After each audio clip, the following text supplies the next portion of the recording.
শঙ্কা ছিল আগেই, এবার নিশ্চিত করলেন আর্জেন্টিনার সহকারী কোচ চোটের কারণে পেরুর বিপক্ষে খেলতে পারবেন না লিওনেল মেসি। গ্রুপ পর্বের শেষ ম্যাচে রোববার বাংলাদেশ সময় ভোর 6টায় পেরুর মুখোমুখি হবে আর্জেন্টিনা। চিলির বিপক্ষে ম্যাচের পরই শঙ্কা জেগেছিল মেসিকে নিয়ে। ওই ম্যাচে পুরোপুরি ফিট না থাকার পরও খেলেছিলেন মেসি। ডান পায়ের উরুতে পাওয়া চোট নিয়ে খেলায় অস্বস্তি বেড়েছিল তার।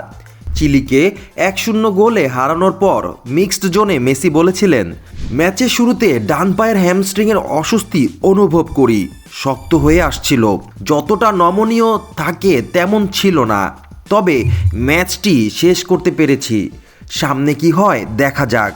চিলির আগে কানাডার বিপক্ষে 2-0 গোলে জিতেছিল আর্জেন্টিনা। তাতে 2 জয়ে গ্রুপ এ থেকে কোয়ার্টার ফাইনাল নিশ্চিত করেছে আলবি সেলেস্তারা। ফলে পেরুর বিপক্ষে ম্যাচটি খুব একটা গুরুত্বপূর্ণ নয় দলের জন্য। তাই এই ম্যাচে মেসিকে বিশ্রাম দেওয়ার সিদ্ধান্ত নিয়েছে আর্জেন্টিনা। যদিও কোয়ার্টার ফাইনাল থেকে তাকে পাওয়ার বিষয়ে কোনো নিশ্চয়তা পাওয়া যায়নি। আর্জেন্টিনার সহকারী কোচ ওয়াল্টার স্যামুয়েল বলেন, সর্বশেষ ম্যাচে লিওর একটু সমস্যা হয়েছে, সে এই ম্যাচটা খেলতে পারবে না। কতটা উন্নতি করে সেটা বুঝতে আমরা দিনের পর দিন তাকে পর্যবেক্ষণ করব।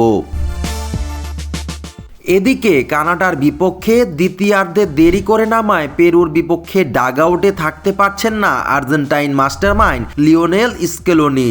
এক ম্যাচ নিষিদ্ধের পাশাপাশি তাকে $15,000 জরিমানা করেছে কোপা আমেরিকা কর্তৃপক্ষ।